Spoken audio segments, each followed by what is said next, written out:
G T education മറ്റു വീഡിയോയിലേക്ക് സ്വാഗതം. ഹെൽത്ത് ഇൻഷുറൻസിനെ കുറിച്ച് ഇന്ന് എല്ലാവരും വളരെ അവെയറാണ്. എന്നാൽ ഈ എന്തൊക്കെ നമ്മളൊരു ഹെൽത്ത് ഇൻഷുറൻസ് എടുക്കുമ്പോൾ എന്തൊക്കെ കാര്യങ്ങളാണ് ശ്രദ്ധിക്കേണ്ടത് എന്നുള്ള കുറേ വീഡിയോകൾ യൂട്യൂബിലൊക്കെ നമുക്കുണ്ട്. അപ്പോൾ നമ്മൾ എപ്പോഴും ശ്രദ്ധിക്കേണ്ട കാര്യം ഹെൽത്ത് ഇൻഷുറൻസ് ഒരു മസ്റ്റ് ആയിട്ടുള്ള കാര്യമാണ്. നമ്മുടെ സമ്പാദ്യം തുടങ്ങുന്നതിന് മുമ്പേ ചെയ്യേണ്ട ഒരു കാര്യമാണ് ഹെൽത്ത് ഇൻഷുറൻസ് എന്ന് പറയുന്നത്. കാരണം നമുക്ക് ഇന്നറിയാം, നമുക്ക് എന്തെങ്കിലും അസുഖങ്ങളൊക്കെ വന്നാൽ പഴയ പോലെയല്ല ആശുപത്രികളിലെ ബില്ല് എന്ന് പറയുന്നത്. നമുക്ക് ഗവൺമെന്റ് സ്ഥാപനങ്ങളിൽ ഗവൺമെന്റ് ആശുപത്രികൾ നമുക്ക് ഫ്രീ ആണ്. പക്ഷെ എങ്കിൽ പോലും നമുക്ക് അഡ്വാൻസ്ഡ് ആയിട്ടുള്ള ഡിസീസിനും അല്ലെങ്കിൽ നമുക്ക് പെട്ടെന്ന് ഇപ്പൊ നമ്മുടെ അടുത്തുള്ള പ്രൈവറ്റ് ഹോസ്പിറ്റലിൽ നമുക്ക് ഡിപ്പെൻഡ് ചെയ്യേണ്ടതായിട്ട് വരാം. അപ്പൊ ഇങ്ങനെയുള്ള കാര്യങ്ങളിൽ ഏതെങ്കിലും ഇപ്പോൾ ഒരു ചെറിയ പനി പോലും നമ്മുടെ സാമ്പത്തിക ബഡ്ജറ്റിന്, നമ്മുടെ കുടുംബ ബഡ്ജറ്റിന് താളം മറിക്കുന്ന ഒന്നാണ്. അപ്പോൾ അങ്ങനെയുള്ള ഒരു സാഹചര്യത്തിൽ മാത്തമാറ്റിക്സ് ടെക്നിക്കായുള്ള ഈ ഹെൽത്ത് ഇൻഷുറൻസ് ഉപയോഗിച്ച് നമുക്ക് എങ്ങനെ നമ്മുടെ ഒരു ഫിനാൻഷ്യൽ പ്ലാനിങ് ചെയ്യാം എന്നുള്ളതിനെ കുറിച്ചുള്ള ഒരു ഷോർട്ട് വീഡിയോ ആണ് നമ്മൾ ഇന്നത്തെ ഇതിൽ പറയുന്നത്. അപ്പോൾ തീർച്ചയായിട്ടും ഓർക്കേണ്ട ഒരു കാര്യം, നിങ്ങളുടെ റിക്വയർമെന്റിനനുസരിച്ചിട്ടാണ് നമ്മൾ ഹെൽത്ത് ഇൻഷുറൻസ് എടുക്കേണ്ടത്. ഒരു വ്യക്തിയുടെ ഏജ് അതിൽ വലിയൊരു കാര്യമാണ്. ഫാമിലി ആണെങ്കിൽ ആരൊക്കെ ആ ഫാമിലിയിലുണ്ട്, ഇപ്പൊ നിലവിൽ എന്തെങ്കിലും അസുഖങ്ങൾ ഉണ്ടെങ്കിൽ അത് കമ്പനിയോട് റിവീൽ ചെയ്തിട്ട് വേണം നമ്മൾ പോളിസി എടുക്കാൻ. പലരും ഇൻഷുറൻസ് ഒക്കെ എടുക്കുമ്പോൾ അത് നമ്മൾ മറച്ചു വെച്ചിട്ട് എടുക്കുന്ന ഒരു അവസ്ഥ വിശേഷമുണ്ട്.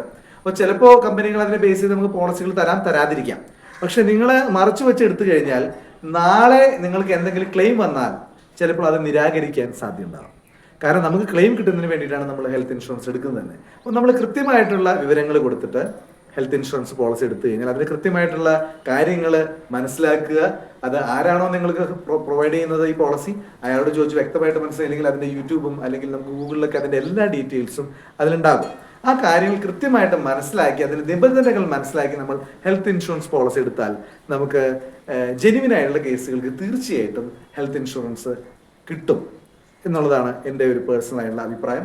അപ്പോൾ എനിക്കത് പേഴ്സണലായിട്ട് കിട്ടിയിട്ടുണ്ട്, അതുകൊണ്ടാണ് ഞാനത് പറയാനായിട്ടുള്ള കാരണം. ഇനി നമ്മൾ ഇതിൽ ശ്രദ്ധിക്കേണ്ട മറ്റ് കുറച്ച് കാര്യങ്ങൾ എന്ന് പറയുന്നത്, ഇപ്പം നിലവിൽ വളരെയധികം കമ്പനികളുടെ ഹെൽത്ത് ഇൻഷുറൻസ് പോളിസികൾ ലഭ്യമാണ്. അതിൽ നമ്മുടെ റിക്വയർമെന്റിനനുസരിച്ചിട്ട്, നമ്മുടെ ആവശ്യത്തിനനുസരിച്ച് നമ്മുടെ ബഡ്ജറ്റിന് ഒതുങ്ങുന്ന പോളിസികൾ എടുക്കുക. പല കമ്പനികൾക്കും നിരവധി പോളിസികളുണ്ട്.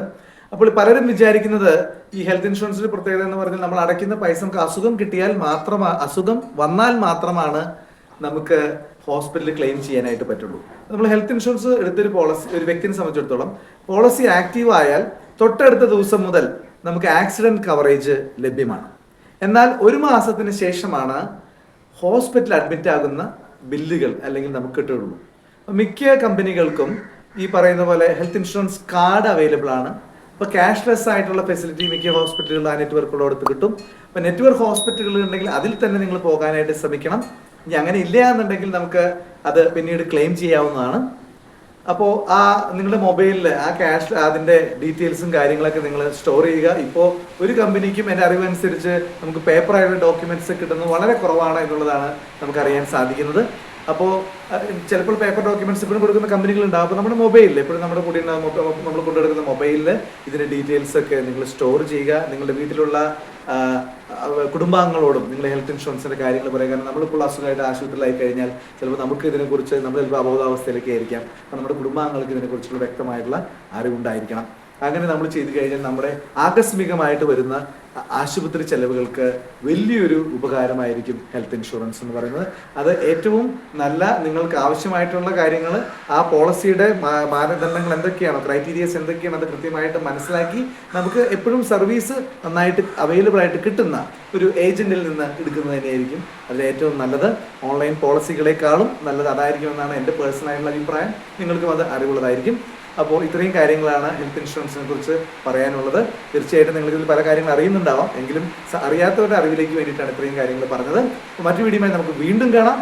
അതുവരെയും ദിസ് റെൻസ് തോമസ് സൈനിങ്.